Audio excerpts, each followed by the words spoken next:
Buenos días, les saluda Julio César Oviedo. El Sistema Nacional de Acreditación de la Educación Superior, SINAES, les da la más cordial bienvenida al segundo encuentro académico virtual del 2024. Este año es muy especial para el SINAES. Cumplimos 25 años de aportar al mejoramiento continuo de la calidad educativa. Los encuentros académicos se realizan en el marco de la cátedra SINAES Enrique Góngora Trejos Educación Superior y Sociedad, y son gestionados desde la División de Investigación, Desarrollo e Innovación, más conocida por sus siglas como INDEI. Agradecemos profundamente su participación. Nuestro deseo es aportar a la mejora continua de la calidad de la educación superior por medio de la difusión de resultados de investigaciones y ponencias de expertos nacionales e internacionales sobre temas de relevancia para la calidad de la educación superior. En esta oportunidad se presentará el tema Modelo de autoevaluación para las sedes regionales, propuesta teórico-metodológica. La conferencista será la doctora Victoria González García, docente e investigadora del Instituto de Investigaciones en Educación de la Universidad de Costa Rica, docente además de la Escuela de Geografía y de Historia de la Universidad de Costa Rica. Les informamos que esta actividad será grabada y el video lo colocaremos en nuestro canal de YouTube. Les invitamos a enviar sus preguntas y comentarios a la expositora por medio del chat. Las respuestas a las preguntas que la doctora González no pueda atender durante esta actividad serán publicadas en nuestro sitio web, específicamente en la sección de la INDEI. También les queremos pedir el favor de que completen la encuesta de satisfacción de la actividad. La vamos a colocar en el chat antes de finalizar la conferencia. Favor tomar en cuenta que el SINAES le extenderá certificado de participación únicamente a las personas que permanezcan conectadas durante toda la conferencia. El certificado se enviará en unas 2 o 3 semanas al correo electrónico con el cual cada persona se inscribió en la actividad. A continuación, el doctor Ronald Álvarez González, presidente del Consejo Nacional de Acreditación, hará la apertura de este segundo encuentro académico del 2024, año de aniversario para el SINAES. Buenos días, don Ronald, un gusto escucharle. Buenos días, Julio. Qué placer estar el día de hoy compartiendo este evento tan significativo para el SINAES, como muy bien lo ha recalcado usted en su 25 aniversario. Este es un año que en el SINAES vamos a estar recordando este hecho constantemente en todas nuestras actividades. Yo me quería referir a un aspecto importante para poder introducir la presentación que hoy nos convoca. El noveno informe del estado de la educación destaca varios hallazgos relevantes en relación a las sedes regionales de las universidades en Costa Rica. El informe señala que las sedes regionales desempeñan un papel crucial en garantizar el acceso a la educación superior en áreas alejadas de los centros urbanos. Sin embargo, persisten desafíos en términos de infraestructura, recursos y calidad educativa en estas sedes. Se observa una diversidad de programas académicos en las sedes regionales, pero es necesario fortalecer la pertinencia de las carreras ofrecidas para satisfacer las necesidades locales y regionales. El informe resalta la importancia de la formación y actualización constante del personal docente en las sedes regionales. La capacitación adecuada contribuye a mejorar la calidad de la enseñanza y el aprendizaje. Aunque las sedes regionales han logrado aumentar la matrícula, persisten desafíos en la retención estudiantil y la finalización de estudios. Se deben implementar estrategias para apoyar a los estudiantes y reducir la deserción. El informe examina la participación de mujeres en áreas STEM en las sedes regionales. Se busca promover la igualdad de género y eliminar barreras para que más mujeres accedan a estas disciplinas. En resumen, el informe destaca la importancia de fortalecer las sedes regionales como pilares fundamentales para una educación superior equitativa y de calidad en todo el país. La doctora Victoria González García del Instituto de Investigaciones en Educación de la Universidad de Costa Rica, nuestra expositora del día de hoy precisamente, nos plantea la pregunta clave: ¿por qué las sedes necesitan un modelo de autoevaluación diferente? Ella nos trae una propuesta que debemos ver con atención. Las universidades y sus carreras en las sedes regionales deben enfrentar estas particularidades como se presenta en el informe del Estado de la Educación. Superar esos desafíos es lo que busca su propuesta desde una mirada diferente. Para nuestro quehacer en el SINAES, en procura de lograr acreditar carreras que en forma voluntaria se han sometido a procesos de autoevaluación, este es un tema fundamental. Bienvenida, doctora, a nuestro segundo encuentro académico virtual del presente año. Nos sentimos muy complacidos y honrados de contar con su valiosa participación. Muchas gracias. Muchas gracias, muchas gracias a usted, don Ronald. Antes de pasar a la conferencia, leo para ustedes una síntesis del destacado perfil de la doctora Victoria González García, doctora en educación, máster en psicopedagogía, licenciada en administración educativa y bachiller en ciencias de la educación con énfasis en educación preescolar. Catedrática jubilada de la Universidad de Costa Rica, en los últimos 20 años se desarrolló como investigadora del Instituto de Investigaciones en Educación y docente en las escuelas de Historia y Geografía. Su experiencia docente inició en 1985. Su recorrido docente incluye el Ministerio de Educación Pública, la Universidad de Costa Rica y la Universidad Estatal a Distancia, UNED. Sus áreas de investigación y docencia se han enfocado en aspectos pedagógicos, curriculares y autoevaluación con fines de acreditación. Fue directora del Centro Infantil Laboratorio UCR entre 1999 y el año 2009. Ha realizado estudios en México, Ecuador y España. Ha participado en numerosos congresos, simposios y talleres. Participó en dos pasantías en la Universidad Arcos en Puerto Vallarta, México, sobre la transdisciplinaridad. Además, impartió talleres sobre lenguajero. Cuenta con múltiples publicaciones en el área de pedagogía, currículo, didáctica y aprendizaje significativo.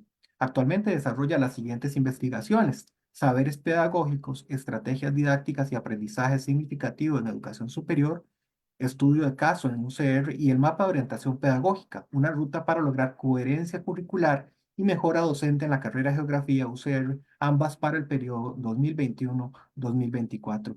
Para mí, para el SINAES en general, es un verdadero honor tener a la doctora González. Le cedo la palabra, doctora. Buenos días.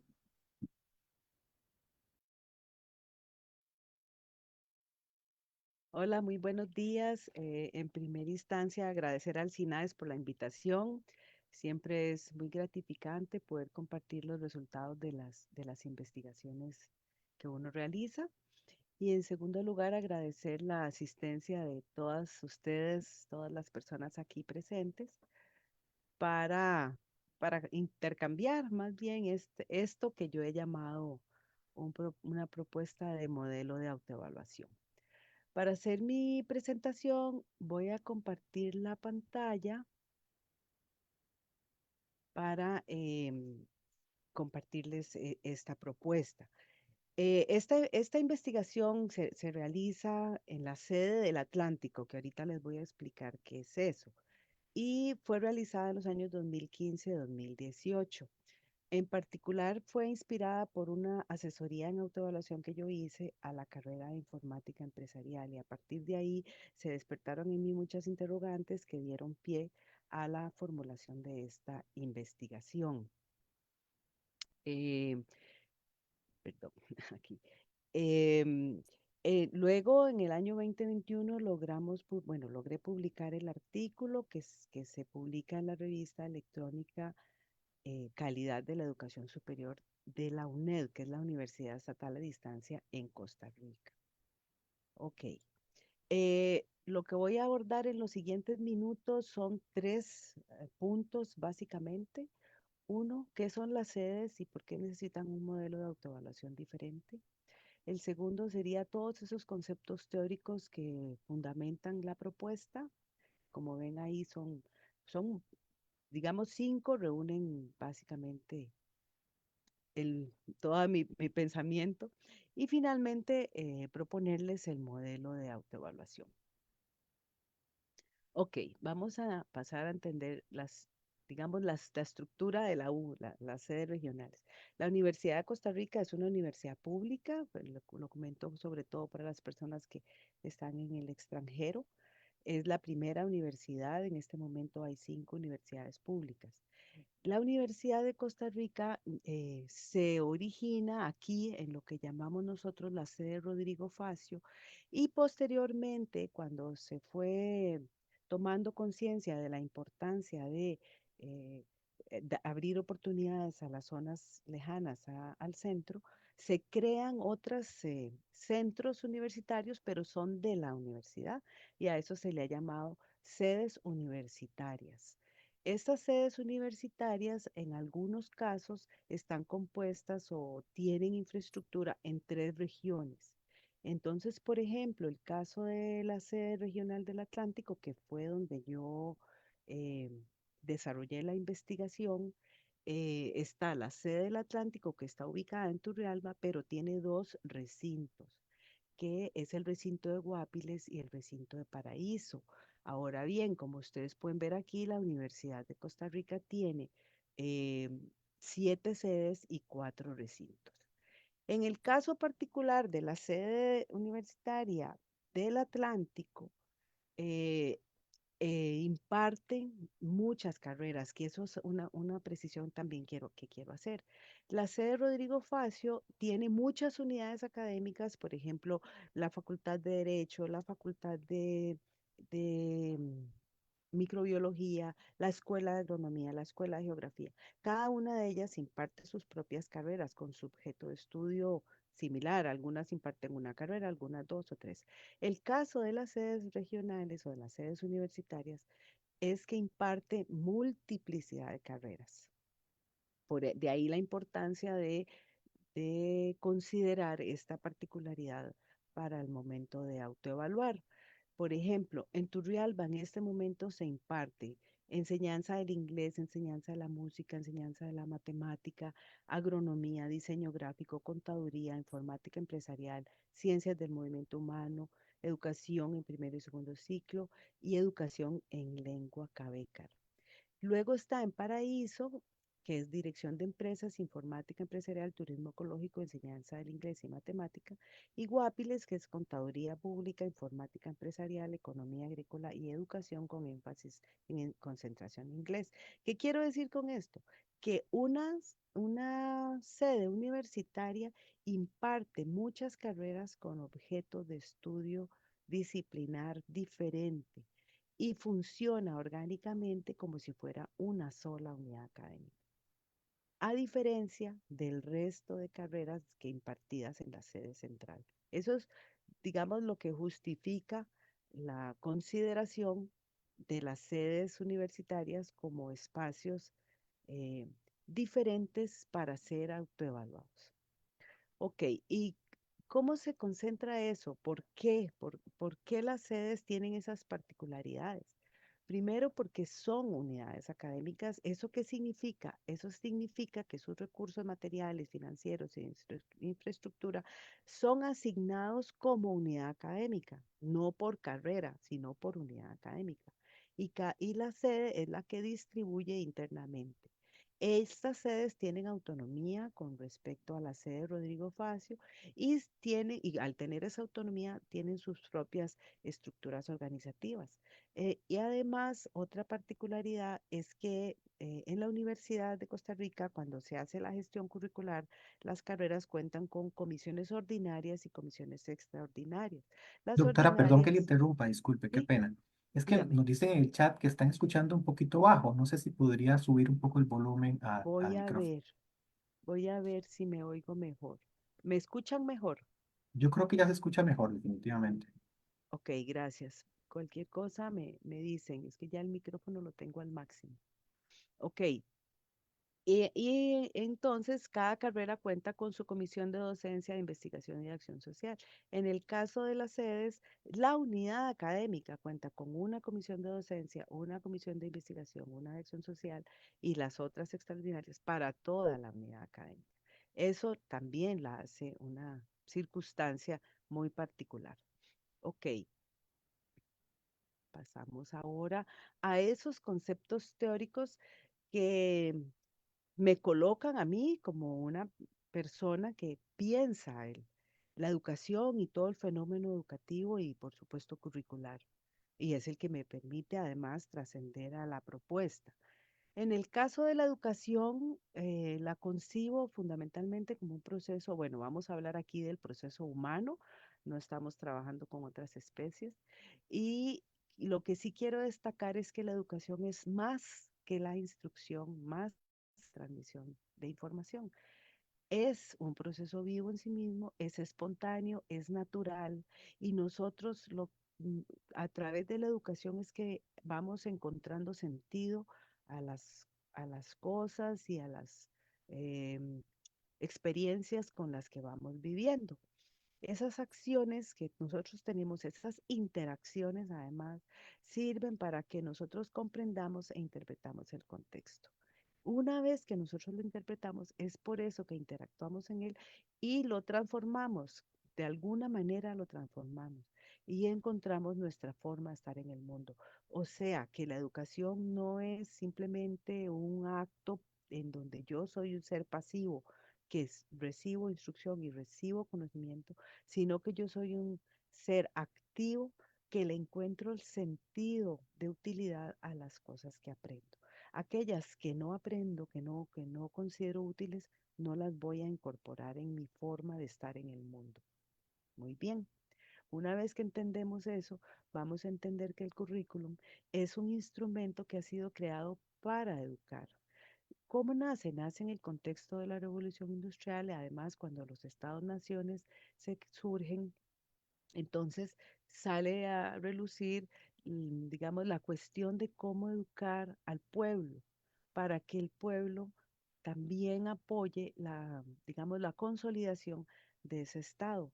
Entonces, de alguna manera, el currículo como proceso vivo, y ahí es donde parto, me salgo de muchas otras propuestas teóricas, es que para mí el currículo entonces implica un proceso vivo inspirado en la formación de ciudadanos que el Estado quiere, ¿verdad? Que el Estado considera que deberían ser sus ciudadanos y sus ciudadanas para sostener, digamos, su sociedad.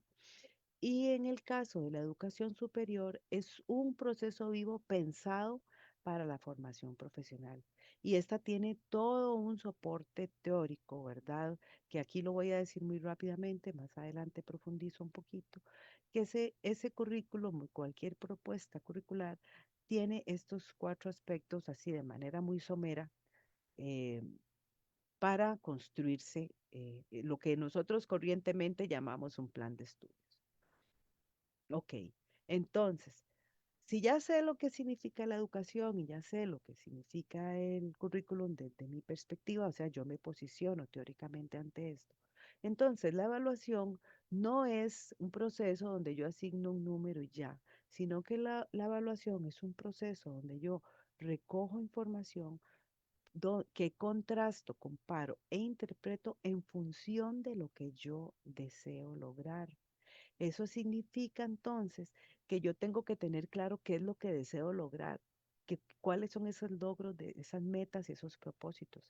En el caso particular de las carreras universitarias, yo considero que ese logro de esa meta está reflejado en el perfil de egreso, porque ese es el que nos dice el tipo de profesional, el tipo de ser humano que nosotros queremos formar. Muy bien. Y entonces, si yo planteo que la educación es un proceso vivo, que el currículum es un proceso vivo y por supuesto la evaluación, entonces, ¿qué entiendo yo por un organismo vivo? Bueno, para mí cualquier organismo vivo interactúa. Cualquier organismo vivo está en un contexto y en ese contexto actúa. Como venía diciendo hace un momento, al interactuar se conoce, experimenta, crece, evoluciona y experimenta emociones. ¿Ok? Según estos tres autores que son como el núcleo de la propuesta, aunque también hay otros que son Damasio, Varela y Capra, ellos proponen que todo organismo vivo está materializado en esas tres dimensiones. que se llaman la mente, el sistema vital y las emociones. Incluso hacen mención a experimentos y observaciones, por ejemplo, con las flores, con insectos, con las células, cómo se comportan, si hace frío, si hace calor, si es la mañana, si es la noche, si se les altera violentamente, si no, etcétera. Bueno, y también Saturnino de la Torre es otro de los autores. Entonces, lo que se plantea es que los organismos vivos son los que mantienen, digamos, la vida activa, ¿verdad? Y de alguna manera no, todo organismo vivo, para que sea organismo vivo, tiene esas tres dimensiones, de manera diferente, pero esas tres dimensiones. Ahora bien, entonces, ¿qué entiendo yo por mente, sistema vital, emociones? ¿Y cómo puedo entender eso en una propuesta curricular? La mente. ¿Qué es la mente? Ok, la mente es aquello abstracto que tenemos en el cuerpo. Bueno, vamos a partir de que yo no soy bióloga ni médica, pero sí educadora. Y la mente la entendemos como aquella dimensión del ser humano que nos permite observar, que nos permite pensar, que nos permite interpretar y también que nos permite emocionarnos, recordar y tomar decisiones. Entonces, la mente de alguna manera es como ese motorcito o esa dirección que yo le doy a mis acciones. Incluso si en términos de emociones, bueno, yo tengo el criterio de que las emociones son las que generan el pensamiento y el pensamiento es el que genera el aprendizaje.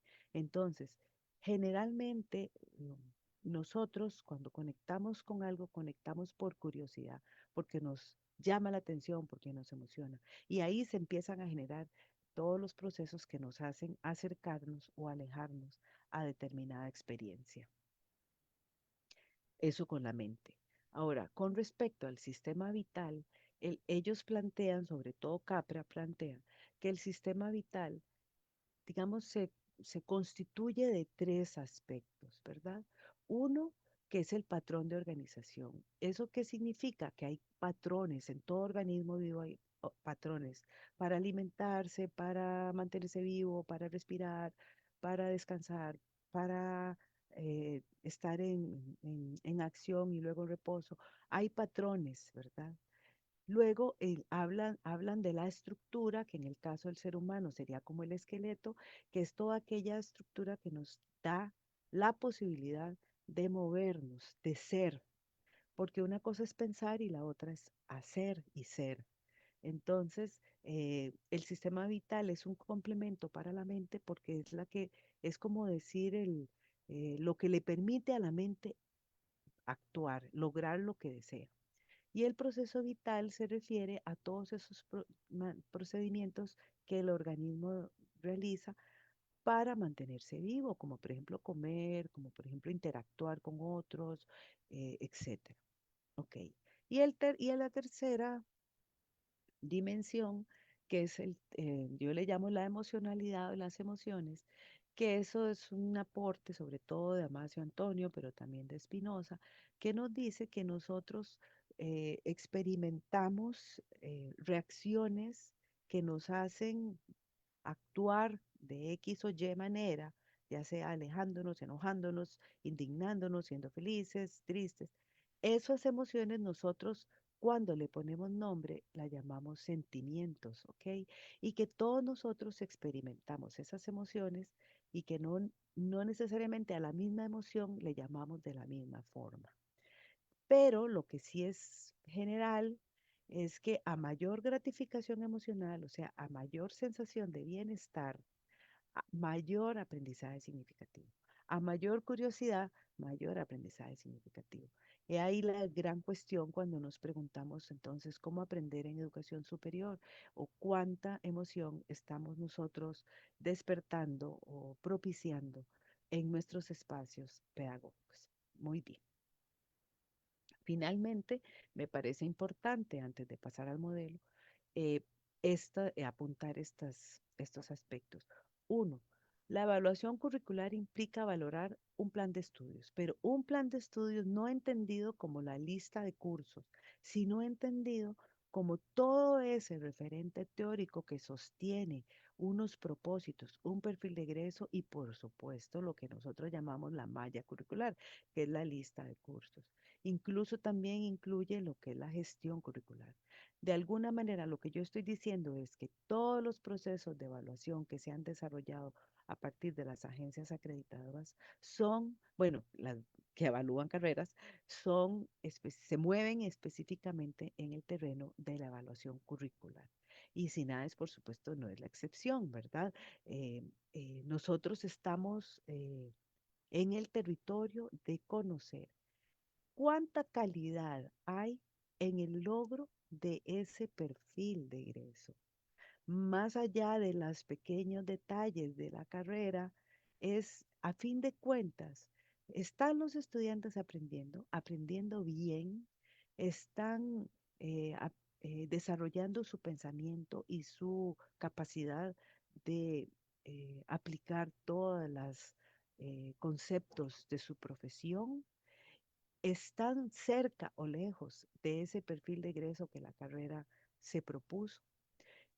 El segundo punto es que el currículum como organismo vivo, que es mi planteamiento fundamental, implica entonces, para evaluarlo, implica revisar esas tres dimensiones. Entonces, el modelo que yo les voy a proponer se estructura a partir de esas tres dimensiones. Y la evaluación curricular es un proceso permanente, es un proceso sin fin, es un proceso infinito.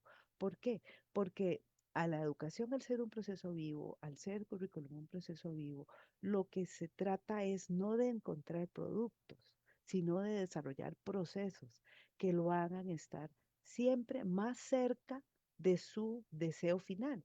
¿Y cuál es su deseo final?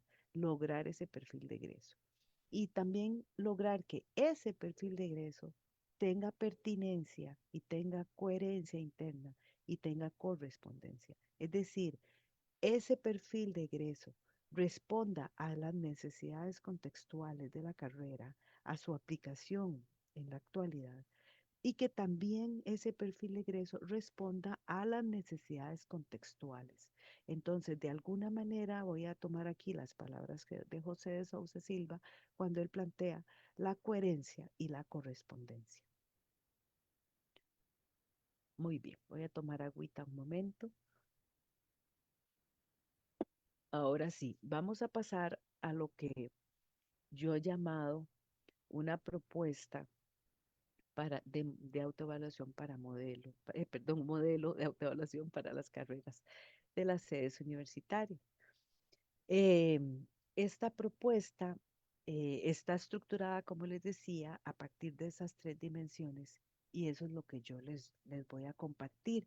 El espíritu es una propuesta teórica e instrumental porque todavía no ha sido puesta en práctica.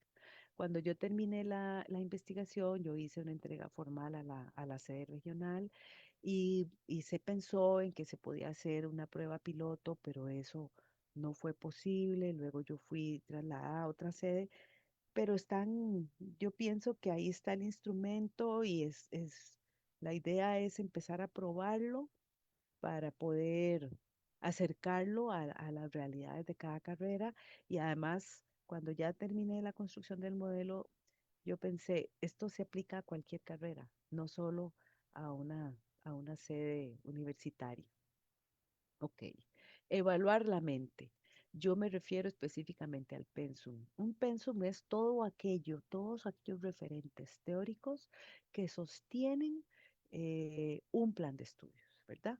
Por ejemplo, se habla del marco sociohistórico, digamos, antes de hacer un plan de estudios, antes de construir la lista de cursos, hay que haber reflexionado sobre estas tres primeras líneas: un marco sociohistórico, un marco pedagógico, un marco epistémico. Esto es fundamental. Digamos que aquí se resume la evidencia 40 del modelo de autoevaluación del SINAES, que se refiere mucho al plan de estudios. ¿verdad? ¿Por qué? Porque ahí la carrera está ubicada en un contexto que la considera importante para aportar al desarrollo social. Hay también que reflexionar sobre cuál es la forma de aprender esa carrera. Ya no se puede seguir creyendo en la educación bancaria, como lo planteaba Freire. Tenemos que trascender eso, pero también hay que hacerlo en función de ese objeto disciplinar que se está aprendiendo. Yo siempre daba el ejemplo de microbiología, que si están enseñando a hacer una toma de sangre, no se puede decir, ay, sea creativo, invente cómo hacerlo. No, no, o sea, ahí hay una serie de pasos muy determinados. Pero si yo voy a estudiar una carrera como trabajo social, como geografía, como archivística, son carreras que también desarrollan otro tipo de procesos mentales y por lo tanto habría que plantearse cuáles son esos enfoques pedagógicos más apropiados para el aprendizaje de esa disciplina. Esa reflexión tendría que hacerse cuando se evalúa una carrera. El marco epistémico es cómo se construye conocimiento en la profesión, qué tipo de investigaciones se realizan, cuáles enfoques, cuáles marcos metodológicos, con cuáles carreras se podría hacer un enfoque inter o transdisciplinar, aunque yo soy del criterio que todas las carreras podrían trabajar colectivamente. Entonces, una vez que se han revisado esos tres, entonces la carrera evalúa si se mantienen vigentes, si son actuales, si hay que modificarlos, si no, a partir de ahí se evaluaría los propósitos, si todavía siguen siendo vigentes, se evalúa su perfil de egreso y finalmente se evalúa esa lista de cursos, secuencia, ¿verdad? Eso es básicamente lo que yo estoy proponiendo. Y propuse esta tabla que es un ejemplo de tabla, porque eso va a depender de cada carrera y digamos de lo que quieran agregar. De alguna manera esto es como lo básico. Es mucha letra, no es para que la leamos toda, de todas formas la presentación queda en manos del SINAES, pero sí es para que veamos que la lógica a la que estamos acostumbrados de autoevaluar carreras a partir de criterios, evidencias, la podemos seguir manteniendo. Lo único que cambia es la visión y la estructura. Le estamos dando como una visión más holística, más, más donde el nudo del núcleo es el pensum, porque estamos en el territorio de la evaluación curricular. Los demás, las dos dimensiones adicionales que vienen, responden a aspectos que le permiten a este pensum lograr su propósito. Eso es fundamental y eso es para mí el cambio más importante paradigmático que estoy proponiendo. Lo primero que hay que evaluar cuando uno evalúa una carrera es esto, es el plan de estudios, para luego pasar a los siguientes aspectos. Bueno, aquí voy a hacer referencia a lo que yo llamo el MPI, que no lo he mencionado. Sí, por ahí está mencionado, pero no lo he explicado. El mandato pedagógico institucional, yo me refiero a aquel propósito institucional de la, valga la redundancia, institución en la que se imparte la carrera. O sea, toda carrera de la Universidad de Costa Rica debe responder a eso que la Universidad de Costa Rica se propone. Pero ¿cómo? ¿Cómo hacerlo? ¿Con cuál instrumento? Entonces, en otra investigación que yo había realizado que tiene que ver con la coherencia curricular, ahí construí el modelo, perdón, el concepto de mandato pedagógico institucional. En ese momento lo que hicimos fue que tomamos todas esas normativas y esos lineamientos universitarios en torno a qué espera la universidad de sus carreras para formar en los estudiantes y las estudiantes, y por otro lado, la consulta a en ese momento las carreras que estaban formando parte del estudio. Entonces, juntas con esa normativa y las personas que trabajaban en esas carreras, construimos lo que se llamó el mandato pedagógico institucional. Y para que fuera más accesible, lo hicimos en un formato igual a cómo se construyen los perfiles de egreso. Entonces, y eso está publicado en un artículo eh, si no me equivoco, la revista Reflexiones o la revista Educación de la Facultad de Educación de la Universidad de Costa Rica. Y se llama así, el mandato pedagógico institucional, ¿qué perfil de ser humano formar? ¿Por qué? Porque entonces cada carrera cuando revisa su perfil, no solo lo revisa en función de sí misma, de su objeto de estudio y de su pertinencia, coherencia y correspondencia social, sino también en función de su correspondencia con ese perfil de egreso genérico de la Universidad de Costa Rica, en el caso nuestro. Es decir, cómo se garantizan las carreras que de verdad están cumpliendo a lo que la universidad pretende a través de un ejercicio de comparación de ese perfil de egreso de la carrera con el perfil de egreso genérico de la Universidad de Costa Rica. Ok, venimos al sistema vital. ¿Cómo vamos a evaluar el patrón de organización, la estructura y el proceso vital? Ok, el patrón de organización entonces, como son aquellas acciones cíclicas, a esas acciones cíclicas yo estoy proponiendo que se consideren todas las relaciones entre poblaciones, la estudiantil, la docente, la administrativa, la egresada, la empleadora. ¿Cuál es la relación que se mantiene eh, con la población egresada, con cada una de las poblaciones? ¿Cuál es cuál parte de la estructura organizativa influye en esas relaciones? No la estructura como tal, porque la descripción de la estructura es el segundo aspecto, sino qué aspectos estructurales están propiciando la permanencia por ejemplo, la vinculación permanente con los egresados. O qué estructura interna de la carrera existe para que la población estudiantil y la población egresada tenga contactos y puedan estarse, por ejemplo, yo he pensado, estudiantes de licenciatura o el último año de bachillerato, puedan recibir a estudiantes que tengan 3 años de egresados, que puedan venir a contarles qué han encontrado afuera, cómo les va, en qué trabajan, cuáles han sido esas acciones más prevalecientes que han tenido que aplicar, ¿verdad? También un poco estudiar el contexto, ¿verdad? El estudiantil, el profesional laboral y aquellos todos patrones, digamos, de gestión curricular como son admisión, permanencia, egreso, graduación. Yo ahí pondría incluso el registro de la promoción académica, los graduados, todos estos ciclos educativos que tiene cualquier propuesta curricular. La estructura habla por sí misma, ¿verdad? Tiene que ver con el espacio físico y también incluso yo he querido pensar que una estructura no es solo un edificio gris, sino que hay unas interacciones, como dice Bazar Nicolesco, la relación la constituyen perdón, la realidad la constituyen las relaciones, no tanto los objetos. Entonces, ¿qué tipo de cultura se está desarrollando ahí para que promueva relaciones, interacciones, lo que yo llamo interacciones formativas, ¿verdad? Son aquellas interacciones que vamos a discutir alrededor de un objeto en particular.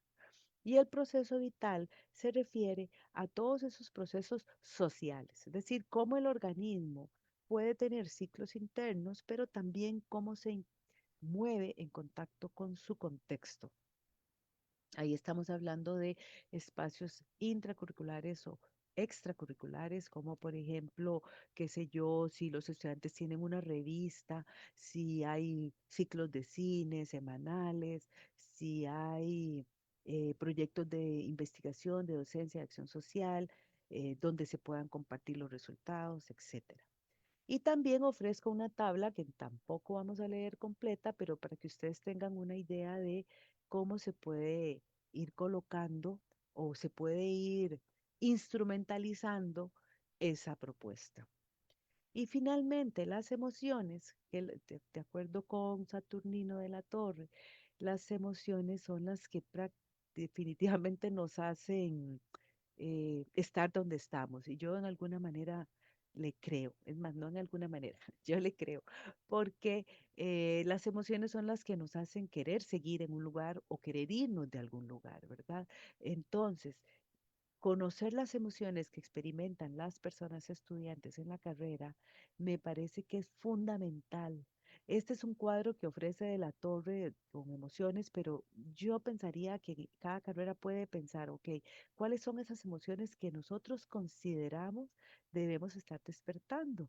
Por ejemplo, la sensación de gratificación al aprender, la sensación de éxito, la sensación de ser inteligente, la sensación de ser una persona propositiva, constructiva. Es decir, donde nosotros el éxito no solo lo relacionemos con tener una mejor nota, aunque también es importante, pero el proceso de cómo se logra esa nota en términos emocionales es muy importante.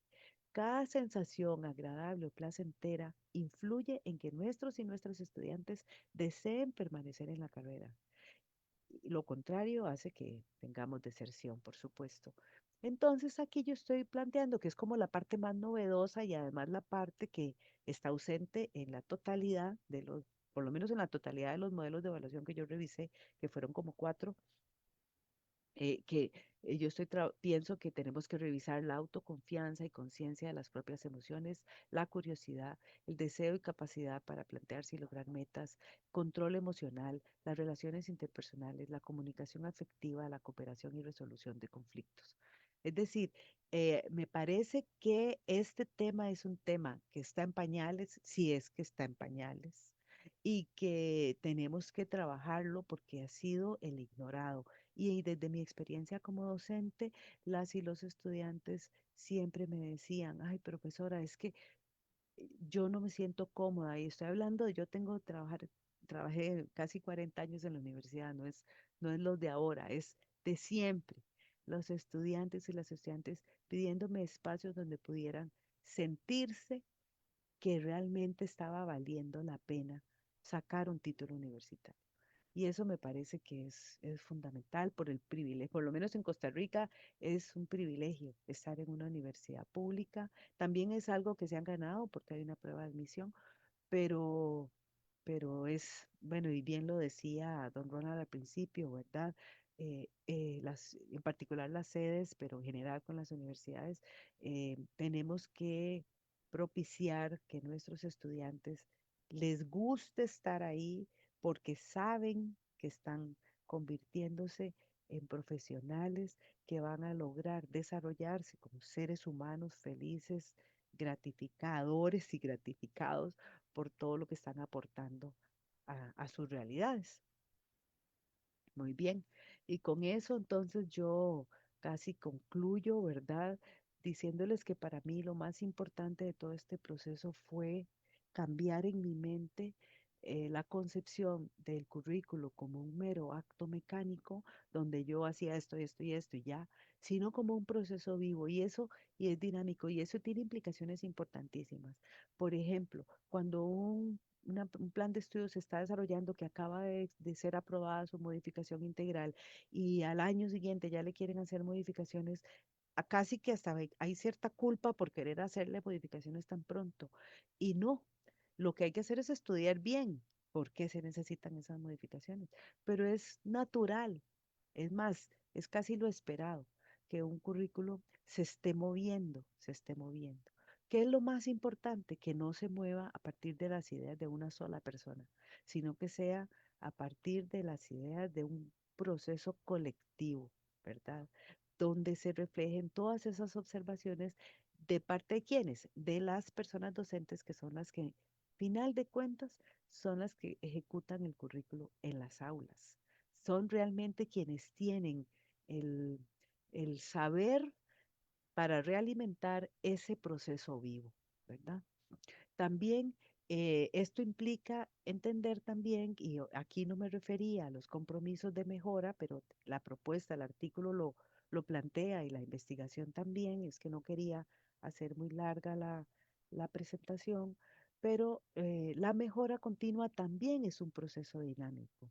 En ese sentido, si vamos a usar una matriz como la que propone el SINAES o si vamos a usar una diana, como la propongo en el artículo, a partir de la experiencia con la Escuela de Administración Pública, eh, es un instrumento, o sea, la matriz, la diana, lo que usemos para la mejora continua, es un instrumento que fue completado a partir de todas ellas, aquellas áreas que consideramos que necesitan pulirse.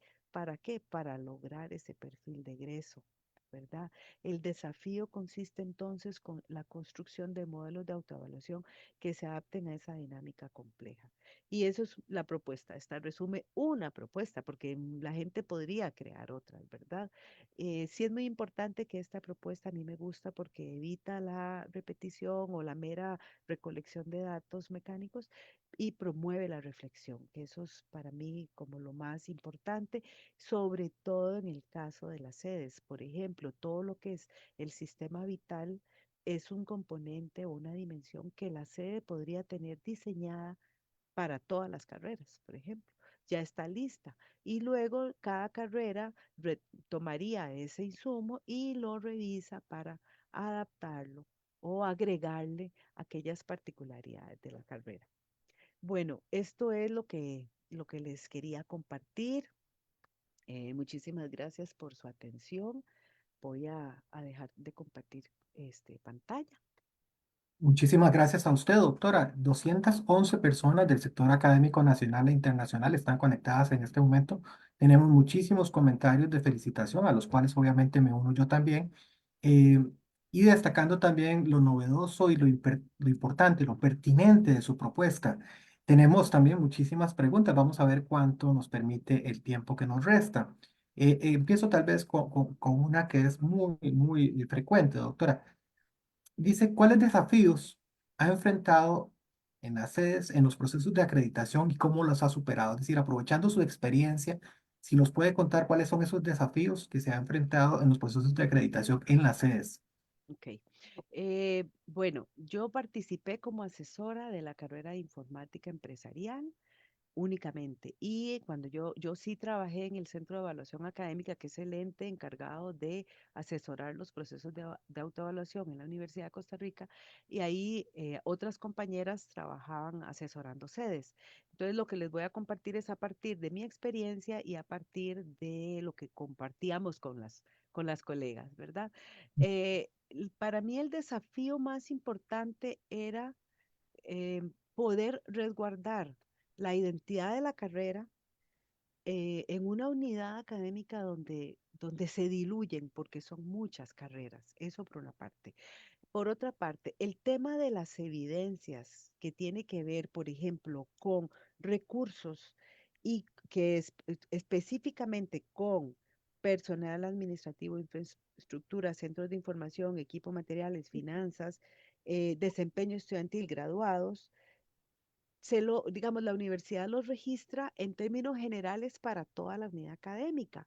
Entonces, la carrera tiene que tomar todo eso y empezar a dedo prácticamente a, digamos, extraer lo que es específico de la carrera.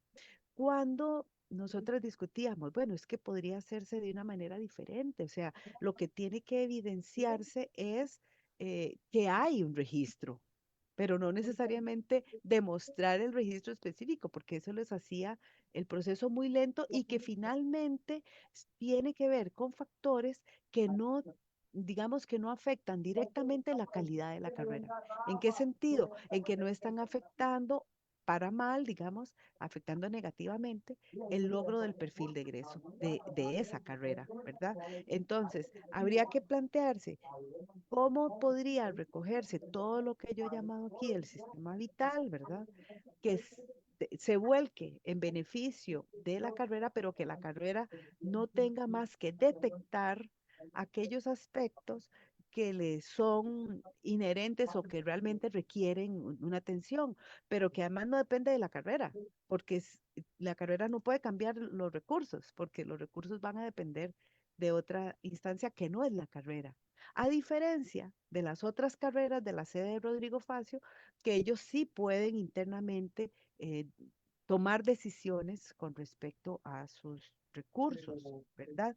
Eh, Creo que básicamente ese es así como el gran desafío, ¿verdad? Doctora, muchas gracias. Acá le preguntan sobre el currículum. Dice, ¿qué recomendaría usted para mantener actualizado ese sistema vital que es el currículum? Siendo que en muchas ocasiones los procesos de actualización curricular tardan un tiempo considerable. Sí, bueno, vamos a ver. Mi mayor experiencia es en currículum, ¿verdad? Yo tengo ya casi los 20 años de haber estado trabajando y estudiando el currículum. ¿Qué pasa con el currículum? Varias cosas. A nivel empírico, por ejemplo, lo que yo he visto es que las carreras cada 5, cada 7 años empiezan a necesitar una modificación integral, ¿verdad? O una revisión. Empiezan a sentir que algunos cursos no dan, que algunos cursos requieren que se muevan. Por otro lado, a nivel teórico, yo pienso que esto es una revisión permanente. Mi experiencia más cercana es con la Escuela de Geografía, que yo les ayudé con la asesoría del diseño curricular en el año 2015. Es un plan de estudios que se aprueba a partir del 2019 y en el 2021 ya se estaban revisando modificaciones. Modificaciones que costaba, porque tenemos que tener claro que en el territorio curricular hay, como llama Berta Orozco, hay tensiones y hay lo contrario de tensión, hay como relaciones, digamos, hay Ujú. cosas que fluyen, pero hay aspectos que son tensos porque un currículum toca intereses.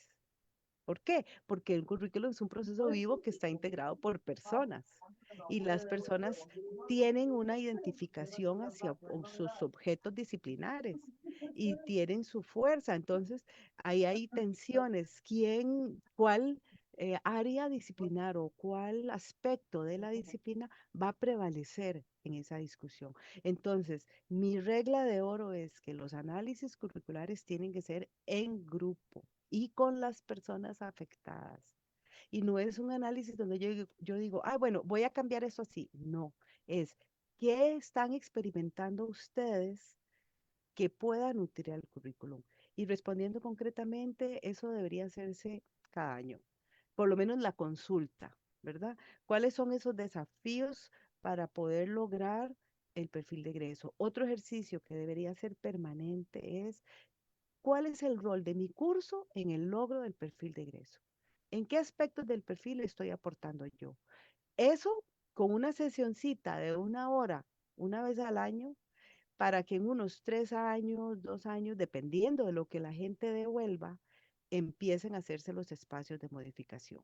Y finalmente, hay un aspecto que ya no controla tanto la carrera, por lo menos en el caso de la Universidad de Costa Rica, no sé cómo funcionan las otras, porque hay que enviarlo a la Vicerrectoría de Docencia para que ella lo envíe al Centro de Evaluación Académica para que haga el análisis.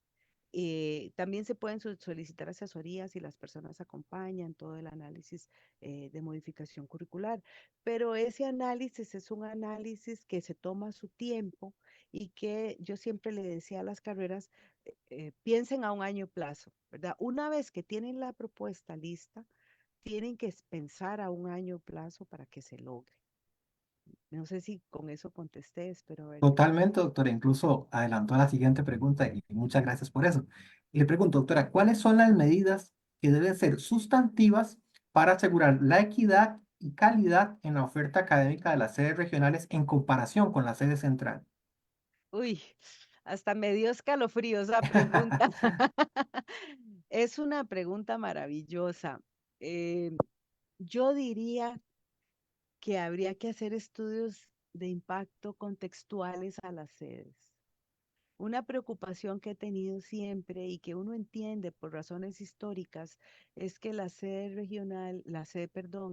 Rodrigo Facio, más bien la U ha sido como San José céntrica, ¿verdad? Como que le ha dado, eh, los liderazgos han surgido de San José y se entiende porque ahí fue donde nació la universidad, pero ya hay suficiente talento humano en las sedes universitarias. Yo les invitaría a cada sede a que formulen una investigación que podría ser una investigación interdisciplinar, es decir, un profesor de cada carrera que se imparte ahí o qué sé yo, como lo decidan internamente, para que hagan un estudio de necesidad de profesiones en la sede porque, digamos, y me preocupa en términos generales de país, una vez que yo me puse a investigar cómo es que se crea una carrera nueva aquí, cuáles son, dónde están los estudios que me dicen cuántos abogados ocupa Costa Rica, cuántos médicos, cuántos en Alajuela, eso no existe en nuestro país. O por lo menos yo no lo encontré en ese momento. Ahora no sé si existe, yo no lo he encontrado. Entonces, no tenemos no tenemos ese insumo para saber, para que las sedes puedan tener una base con la cual diseñar su visión a 50 años, porque es que eso es lo que tenemos que empezar a hacer. O sea, ¿qué le va a pasar a Turrialba, Paraíso, Guapiles dentro de 50 años? Esas proyecciones deberían investigarse rigurosamente, deberían formularse investigaciones. Así que no le puedo contestar así como con detalle, pero sí me toca mucho personalmente esa pregunta porque es una pregunta que yo me he hecho muchísimas veces también, ¿verdad? Y que creo que le debemos a Costa Rica una respuesta en ese sentido. Hay montones de profesiones que podrían estar en las sedes que no están. Muchas gracias, doctora. Yo coincido con usted. Las preguntas que recibimos son excelentes y eso nos habla del nivel académico de las personas que nos honran con su participación, tanto Muchas dentro gracias. como fuera de Costa Rica, ¿verdad? La siguiente pregunta es muy interesante también. Dice, ¿cómo se garantiza el papel de la investigación y la extensión universitaria en la autoevaluación con fines de acreditación de las sedes regionales? Bueno, esa también es muy linda. Eh, Personalmente creo que digamos, el modelo de autoevaluación del SINAES no lo promueve, no promueve que suceda, ¿verdad? Vamos a empezar ahí. Pero eso no empieza ahí, es decir, las universidades, ¿cuántos años tienen? O sea, el SINAES es un modelo que desde mi perspectiva es bastante riguroso, bastante completo, eh, y también discrepo en el sentido de que no ponen, yo digo la evidencia 40, o sea, no ponen al plan de estudios como el nodo central, que es lo que debería ser desde mi perspectiva, ¿verdad? Pero en todo caso sí ha servido para la mejora de muchas carreras. Este aspecto de la investigación, la docencia y la acción social, como llamamos nosotros, es como un aspecto que me parece a mí medular y que hasta el momento he escuchado como pocas respuestas al respecto. También quiero contarles como un antecedente, porque en el Congreso Universitario de 1973 es cuando se crean las vicerrectorías. El debate ahí se da entre si se creaba una vicerrectoría de docencia y una vicerrectoría de investigación, acción social, o sea, que estuvieran vinculadas, o tres vicerrectorías. Por poquitos votos ganó la de hacer tres vicerrectorías. Eso, en la lógica del trabajo cotidiano, nos hace actuar o ver las acciones como separadas. Incluso los informes de labores y, ¿verdad? Todas esas acciones que uno hace a partir de la investigación yo he tenido TCUs y proyectos de extensión docente, terminan como siendo separadas. Ahora bien, el sistema de formulación nos permite vincularlas porque cuando uno está formulando, uno puede poner objetivo de investigación, objetivo de acción social. Entonces, de alguna manera, aquí tenemos como herramientas que nos permiten ir vinculándolas. ¿Cuál es mi sueño? Que yo sé que es como una utopía, ¿verdad? Que todas aquellas personas que somos docentes en la universidad tengamos experiencia en docencia, en investigación y en acción social, ¿verdad? ¿Por qué? Porque eso es lo que nos permite a mí, a todos, ¿verdad? Vincularlas. ¿Qué otra cosa hemos hablado mucho, por ejemplo, en la Escuela de Geografía que discutíamos bastante este tema? Ok, si yo tengo una investigación, ¿a cuáles cursos voy a ir a dar conferencia? ¿De qué se trata mi investigación? Y entonces, ¿en cuáles cursos aporta? Es decir, la escuela, cada carrera, tiene que revisar cuáles son las investigaciones que se están dando, cuáles son esos proyectos de acción social que se están realizando para yo como docente tener la responsabilidad de traerlos. Tengo que salirme y eso es como es una tarea muy fuerte que tenemos que hacer. Tengo que salirme de la idea de que los contenidos no me alcanzan en el curso porque eso, digamos, los profesores sienten mucha ansiedad y las profesoras sienten mucha ansiedad cuando tienen que suspender una clase porque no pueden dar tal contenido y yo los entiendo, pero esa parte tendríamos que, eh, digamos, soltarla un poco y valorar, ok, qué procesos mentales voy a desarrollar yo para que esos estudiantes cuando termine el curso puedan seguir aprendiendo y puedan acceder a ese contenido que ese día yo no, y que yo no entregué, pero que voy a desarrollar mentalmente en esas personas para que puedan pensar, o sea, de alguna manera y en alguna parte, no lo dije en la presentación, pero en el artículo digo, de alguna parte entrar al patrón de organización es entrar al tema didáctico. ¿Qué estamos haciendo en las aulas? ¿De qué tipo de actividades estamos desarrollando para que ese perfil de egreso se logre en nuestras aulas? Entonces, desafíos son muchísimos, mecanismos son estos que le acabo de comprender, de compartir, y me parece que cambiar la mente. Eso es como muy importantísimo.